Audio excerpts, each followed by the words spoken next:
नासोपैलेटाइन duct cyst के बारे में स्टडी करेंगे। नासोपैलेटाइन डक्ट सिस्ट, जिसको हम लोग नासोपैलेटाइन कैनाल इंसिसिव कैनाल सिस्ट भी कहते हैं। नासोपैलेटाइन डक्ट सिस्ट जो होता है सिस्ट ऑफ इंसिसिव पैपिला है। ये क्या है? Most common non odontogenic cyst है। Most common non odontogenic cyst है। नॉन नियोप्लास्टिक इन नेचर होता है। ये नेचर कैसा है इसका? Non neoplastic. अफेक्ट करता है मिड लाइन एंटीरियर मैक्सिला को। इंसिसिव पैपिला आपने देखा, इंसिसिव वही है, मिड लाइन मैक्सिला को, यहाँ पे मैक्सिला है, मिड लाइन मैक्सिला को इन्फेक्ट करेगा, मतलब यहाँ पे नासोपैलेटाइन डक्ट सिस्ट मिलेंगे। पैथोजेनेसिस हम लोग इसका देखते हैं। पैथोजेनेसिस में हो गया नासोपैलेटाइन डक्ट है जो कि प्रोग्रेसिव होकर डिजनरेशन होता है। परसिस्टेंस ऑफ एपिथेलियल रेमिनेंट्स में क्या इफेक्ट करता है? एटियोलॉजी, कौन सा एटियोलॉजी इफेक्ट करता है जिसके कारण ये नासोपैलेटाइन डक्ट सिस्ट हो जाता है? क्या है? ट्रॉमा। ट्रॉमा के चलते, इन्फेक्शन या म्यूकस रिटेंशन के चलते क्या होता है? स्पॉन्टेनियस प्रोलिफरेशन होना शुरू हो जाता है, जिसके कारण नासोपैलेटाइन डक्ट सिस्ट क्रिएट हो जाता है।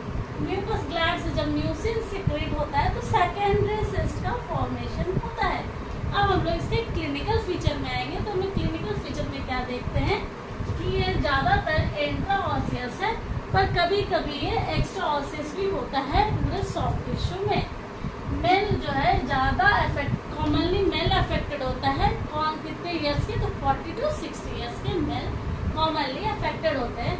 इसका जो लोकेशन है पिक्यूलियर और एंड स्पेसिफिक लोकेशन है, जैसे कि आप जान रहे कहाँ है। जब ये स्मॉलर सिस्ट होता है तो कुछ नहीं ये प्रॉब्लम क्रिएट करता है, ये एसिम्प्टोमेटिक होता है। पर जब ये लार्जर सिस्ट हो जाता है तो वहाँ स्वेलिंग होने लगता है, फिर डिस्चार्ज होता है। जब डिस्चार्ज हुआ तो मुंह में टेस्ट किया टाइम के थ्रू, तो कैसा? तो साल्टी टेस्ट आता है, वहाँ पेन भी होता है। इसका कलर कैसा होता है? ट्रांसलूसेंट होता है, ब्लू इन कलर भी होता है और डोम शेप भी होता है। अब स्लो ये कैसा है? तो ये और नासोपैलेटाइन डक्ट सिस्ट कैसा है? तो स्लो है, धीरे है, पर प्रोग्रेसिव ग्रोथ, मतलब लगातार ग्रोथ होते रहता है इसका, धीरे धीरे धीरे धीरे लगातार ग्रोथ होते रहता है। जैसे कि आप यहाँ देखेंगे दांत या तिथ है, तो यहाँ पे ये सिस्ट हो गया, इसी को कहते हैं नासोपैलेटाइन डक्ट सिस्ट। यहाँ पे सिस्ट हो गया, तो ये जब डिस्चार्ज होता है ऐसा करके तो साल्टी टेस्ट भी आता है। और यही जब छोटा होता है एसिम्प्टोमेटिक होता है, जब बड़ा हो जाता है तो ये स्वेलिंग हो जाता है, पेनफुल हो जाता है, साल्टी टेस्ट आते हैं और उसमें डिस्चार्ज होना शुरू होता है। ये हर एक शेप का होता है, ये ओवल भी होता है, सर्कल भी होता है और हार्ट शेप का भी आपको दिखेगा। हम लोग ये फिगर देखेंगे।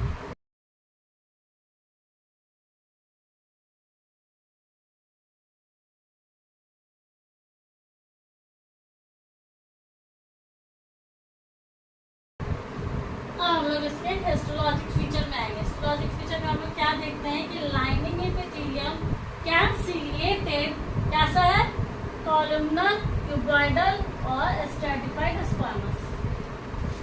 इन्फ्लामेशन क्या होता है? प्रेजेंट होता है उसमें, inflammation present, it has the lymphocytes और प्लाज्मा सेल्स।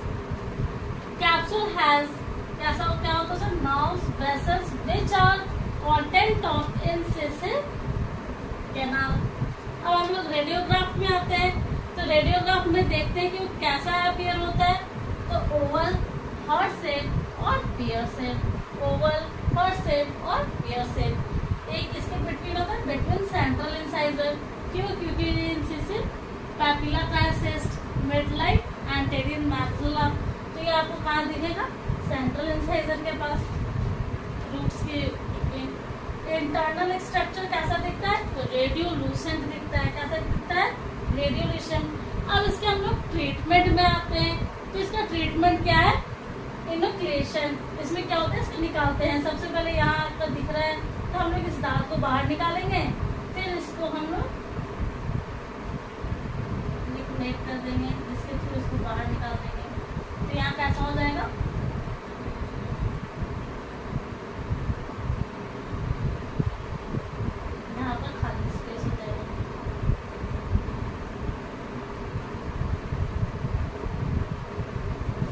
हो गया। खाली स्पेस होगा और ये धीरे धीरे यहाँ पे ठीक हो जाएगा। यहाँ वैकेंट हो गया ना, ये था, इसको निकाल दिया हमने। तो ट्रीटमेंट क्या है इसका? इनफ्लेशन। अगर आपको कोई प्रॉब्लम या डाउट हो तो आप जरूर पूछें। Thank you.